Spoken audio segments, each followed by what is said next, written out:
I'm Tracy Sabol. Tonight on EWTN News Nightly, down to the wire. On the eve of the election, Vice President Harris and former President Trump fill their schedules with a full day of campaigning. Inside the numbers, we take a look at the latest polling data and what it could mean for control of the White House and Capitol Hill. The floods and mud.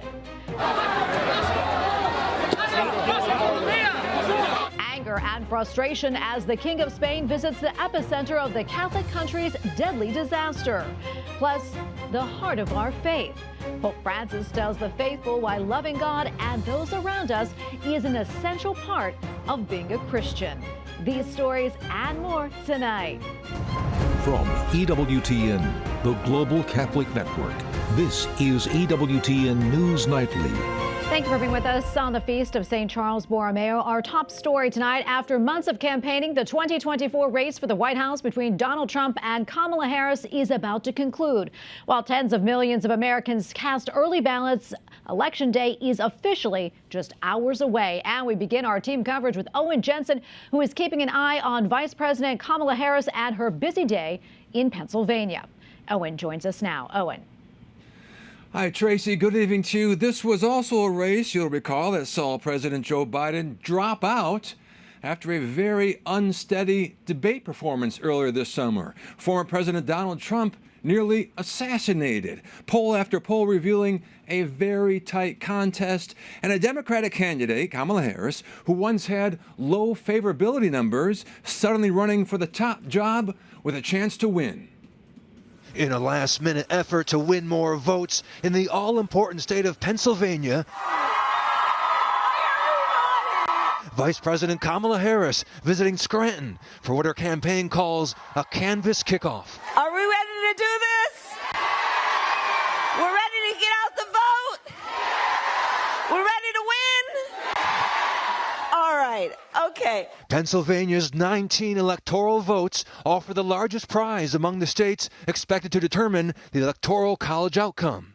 Meanwhile, in La Crosse, Wisconsin, the man running to be Vice President of the United States on the Democratic ticket, Governor Tim Walz, tells supporters they can elect a new generation of leadership and a new way forward. I know there's a lot of anxiety, but the decisions that are made over the next 24, 36 hours when those polls close will shape not just the next 4 years, they will shape the coming generations. Over the weekend, Vice President Harris making one last campaign pitch to Michigan voters, saying people cannot sit this election out. Ready? In one of the most consequential elections of our lifetime, and we have momentum. It is on our side. Can you feel it?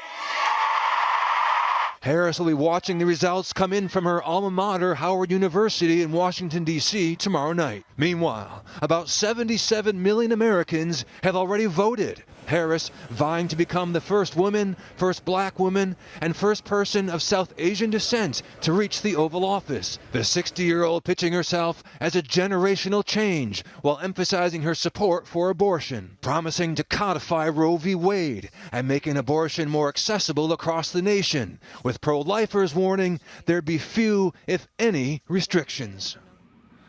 Also, Harris's campaign says the vice president will hold rallies in Allentown, Pittsburgh, and Philadelphia tonight. The final late-night event in Philly includes remarks from celebrities Lady Gaga and Oprah Winfrey. At the White House, Owen Jensen, EWTN News Nightly.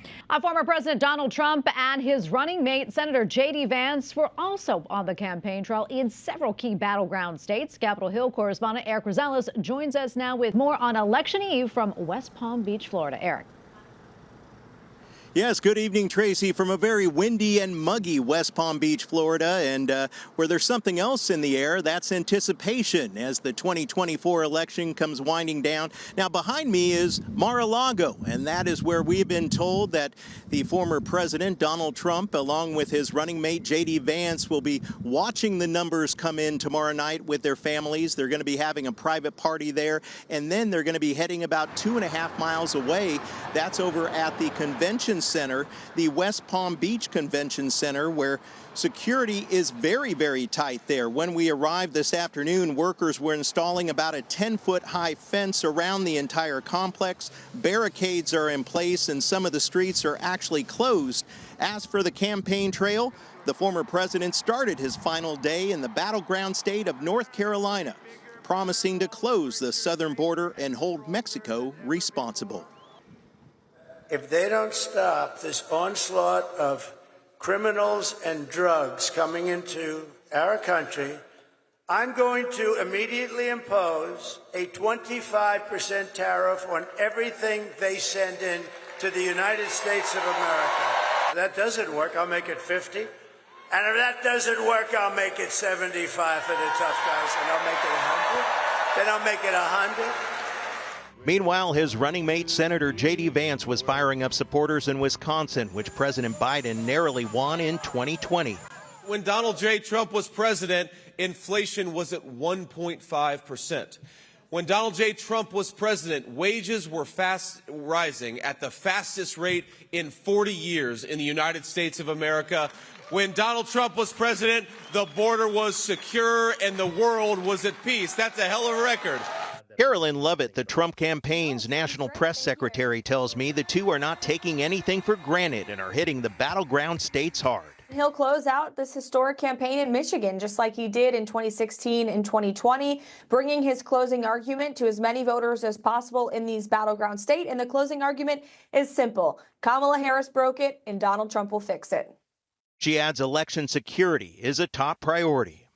It's our goal to protect the integrity of tomorrow's election for all Pennsylvanians and all Americans, regardless if they identify as Republican or Democrat. It's the Republican National Committee and President Trump's goal to ensure a safe and secure election. Both sides continue to say that this is the most important election of our lifetimes. Now, when I did land here in Florida, I did speak to a number of Republican strategists who are not only predicting a red wave victory, they say that they're not only going to win the executive branch, but also both the House and the Senate, similar to what happened in the 1980s between Ronald Reagan and then Jimmy Carter. But time will tell. We'll find out tomorrow. In West Palm Beach, Florida, Eric Rosales, EWTN News Nightly. More than half the ballots for this election have already been cast in what is expected to be a photo finish in a couple of battleground states. And more, let's bring in Jeff Paley, editor-in-chief of Ballotpedia, to discuss voter turnout and emerging trends. Jeff, good to have you on the show. Early voting in this election has already surpassed 2016 and 2020 numbers. Let's talk more about that and what is driving early voter turnout, and are these numbers what you expected? Yeah, good evening, Tracy, and thanks for having me on the show. Yeah, early voting saw certainly a huge uptick in 2020, which, none of us were surprised by with, COVID and with the policies that were put forth by states, but it's really hung around this cycle. So, people kind of forget in 2000, the number of early votes was just 14% of total votes.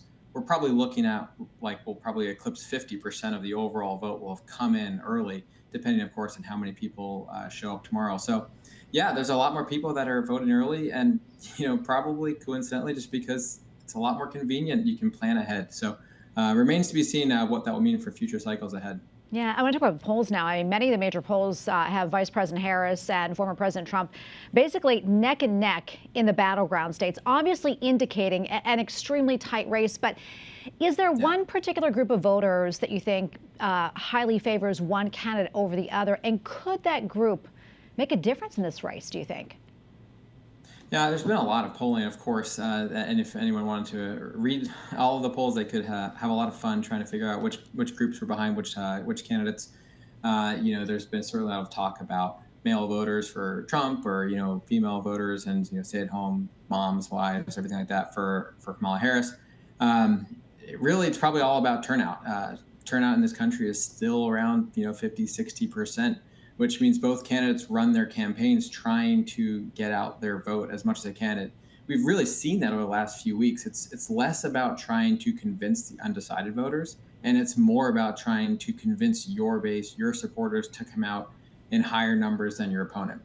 Yeah, Jeff, let me ask you this question. I mean, do you think it's possible that the polling results aren't really truly indicative of this presidential race? I mean, that's something that we saw back in 2016 between Hillary Clinton and Donald Trump. Yeah, I mean, the polls are certainly very close, and it's closer than any time since 2000. The last election that was this close in the polls right before the election was in 2012. The Obama-Romney campaign, it was 0.7 was Obama's lead right up until the election. In 2004, Bush had a 1.5-point lead before the general election. So polls have been close before like this, but it's certainly going to be a really close race, and we'll see what happens. Before I let you go, any final thoughts? Yeah, so early voting is certainly up, and we'll have a lot of fun looking over the ballot measure results over the next few days. There's been more than $1 billion put into ballot measure campaigns this cycle, which is often a sort of undercovered part of the electoral process and plays a really big part in sort of ginning up interest around the ballot. So we're very eager at Ballotpedia to see what happens with those ballot measures, and I'm sure we'll be back to talk more about that this week. Yeah, Jeff, thank you so much for weighing in. We appreciate it. Sure, thank you. All right, now to the Middle East, where Israel has ended the agreement legally recognizing the UN Agency for Palestinian Refugees. Israel accuses the agency of being infiltrated by the terror group Hamas, an allegation that UNRWA denies. This comes as Israel intensifies strikes against Hezbollah in Lebanon, expanding beyond just the border areas. In response, the Lebanese Health Ministry says that since the conflict began last October, the death toll in Lebanon now exceeds 3,000 people. And now to Spain, still in recovery from the deadliest natural disaster in living memory. Amid a visit from the king and queen to the epicenter, frustrated survivors showered them with mud and rocks.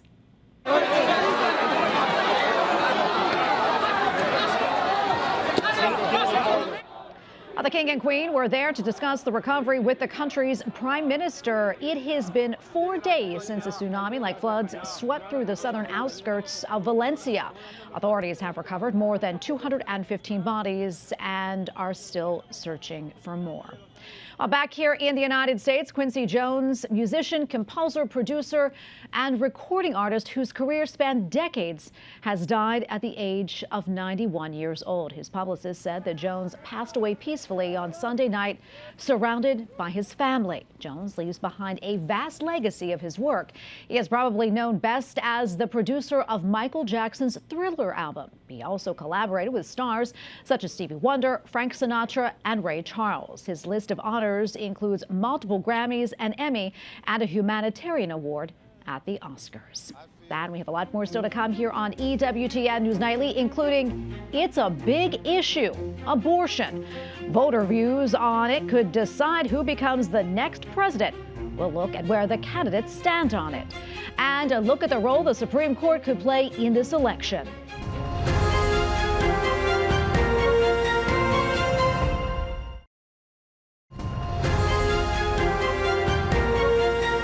Welcome back. It is the first election since the Supreme Court overturned Roe versus Wade. But will abortion play a key role in who sits in the White House next? Catherine Hadro gives us a look at the presidential candidates and their stances on abortion.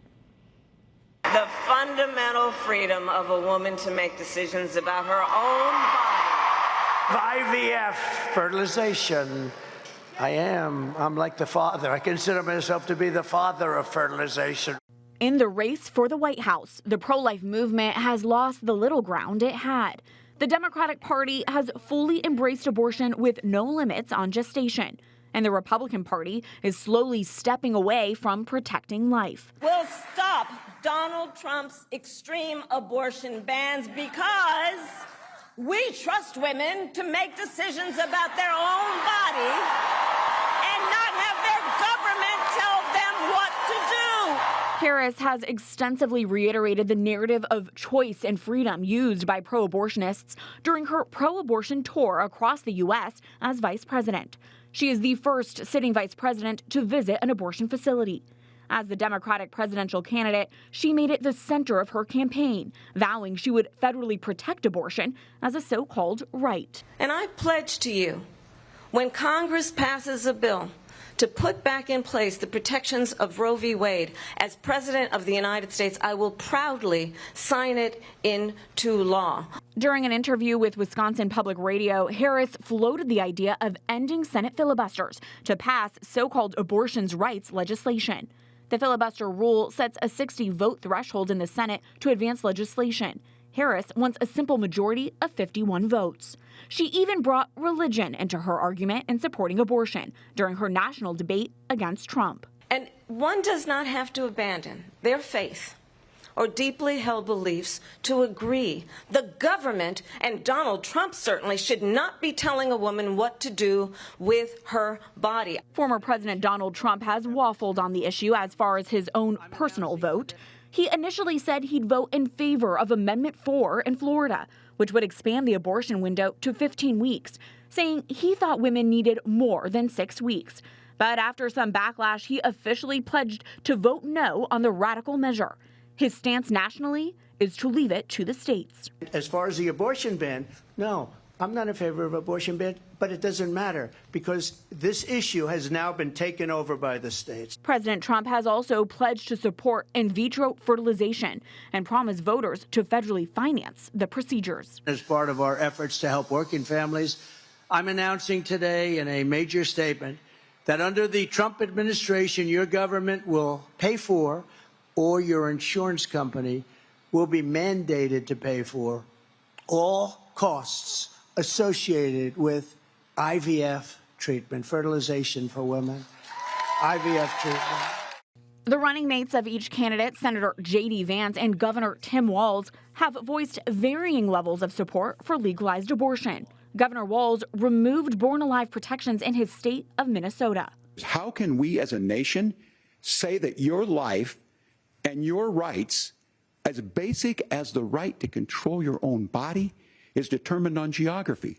I never supported a national ban. I did when I was running for Senate in 2022 talk about setting some minimum national standard. For example, we have a partial birth abortion ban in place in this country at the federal level. I don't think anybody's trying to get rid of that, or at least I hope not, though I know that Democrats have taken a very radical pro-abortion stance. President Trump posted on social media during the debate, in part, that he would not support a federal ban on abortion. He added that he supports abortion for rape, incest, and for the life of the mother, and that he does not support late-term abortion. J.D. Vance, a Catholic, has claimed that a new Trump administration would defund Planned Parenthood, and during the debate voiced the need for pro-family policies. As a Republican who proudly wants to protect innocent life in this country, who proudly wants to protect the vulnerable, is that my party, we've got to do so much better of a job at earning the American people's trust back. I want us to support fertility treatments. I want us to make it easier for moms to afford to have babies. I want it to make it easier for young families to afford a home so they can afford a place to raise that family. And I think there's so much that we can do on the public policy front just to give women more options. Let voters make these decisions. Let the individual states make their abortion policy. Catherine Hadro, EWTN News Nightly. And as mentioned, tomorrow is officially Election Day, but lawsuits over voting have already begun. According to one report, there have already been nearly 200 cases filed so far in U.S. courts. One of the biggest involves the state of Pennsylvania. The Supreme Court recently rejected an emergency plea by the state's Republicans. They were seeking to reject around 9,000 mail-in ballots that lacked a secrecy envelope, a signature, or a date. And for analysis, we turn now to Paul Clement, partner at Clement and Murphy Law Firm, and an attorney who has argued more than 100 cases before the Supreme Court. Paul, great to have you on the show with us. First, let's talk about the Pennsylvania case. The justices sided with the state Supreme Court in Pennsylvania regarding the mail-in ballots. Tell us more about that, and especially about Justice Alito's brief opinion on it. Happy to, and great to be with you. The court pretty much unanimously rejected the request to get involved in that case. Justice Alito, joined by two other justices, wrote separately, just essentially to explain his vote and his belief that the court really wasn't in a position to give any relief in that case, given the posture of the case, namely that it came out of a challenge to the primary elections, not actually to the general election statewide. Paul, the Supreme Court stayed on the sidelines after the 2020 election, refusing to hear appeals from the Trump campaign. Over the last year, the nation's highest court has had some influence, reversing a decision by the Colorado Supreme Court to remove Trump from the primary election ballot and then giving broad immunity to the presidency. Do you think the Supreme Court will be involved in any other cases this election season? So I think the court is going to stay out of this election if at all possible. Now, it may not be possible. Many of the viewers will remember the 2000 election, where the Supreme Court did get involved essentially with two decisions, culminating in the Bush v. Gore case. So it's possible, but I think the court is going to do everything it can to stay on the sidelines once again. Yeah, and remind us again about what happened back in 2000 for those that may not remember. So the state courts, essentially in the Supreme Court's view, just made such a mess out of the voting and the counting of the votes, essentially changing the rules midway through the election and having different standards in different counties. And so first, the Supreme Court unanimously got involved in a forgotten case called Palm Beach County. And then the court ultimately intervened to say that the voting was proceeding in an impermissible way in Florida in the Bush v. Gore case. And Paul, before I let you go quickly, what's the likelihood that you think that the Supreme Court will ultimately step in at some point this year? I think it's unlikely. I think it would have to be a situation like Bush v. Gore, where it really comes down to the electoral votes in a single state being dispositive to the outcome of the election, and then there being some legal issue in the way that state is counting its votes. I think those would be the ingredients that would be necessary for the Supreme Court to even think seriously about getting involved. Paul, thank you so much for coming on today and for your expertise. We appreciate it. My pleasure. Up next on EWTN News Nightly, turn to the words of Christ. Learn why Pope Francis says the heart of the Christian faith is love. Plus, the Holy Father offers Mass for the cardinals and bishops who have died during the last 12 months.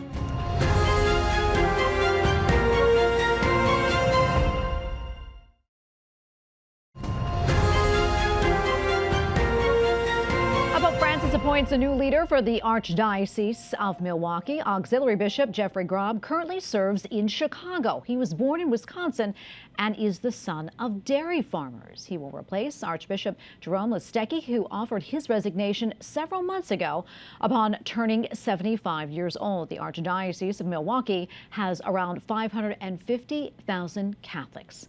Pope Francis releases his prayer intention for the month of November, and he is asking that parents who have lost a child receive peace of heart from the spirit of consolation.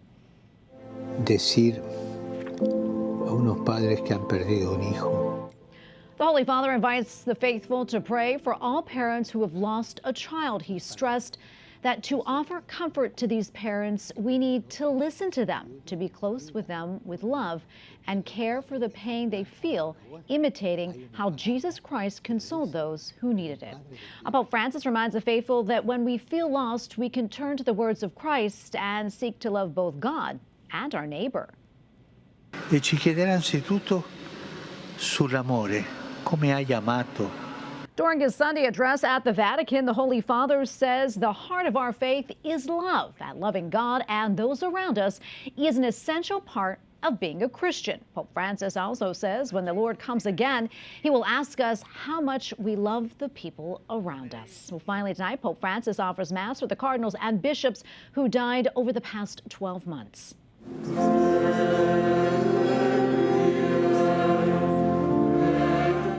The Holy Father invited us to reflect on the word remember, saying that our remembrance becomes a prayer of intercession for the 7 cardinals and more than 120 bishops who died in the past year. The Pope also says that through Jesus we find mercy, and by turning to the heart of God, men and women of every age can find hope for salvation. And we thank you for watching tonight. Remember, you can follow us on social media, Facebook, X, and Instagram at EWTN News Nightly. I'm Tracy Sabol. Good night, and God bless.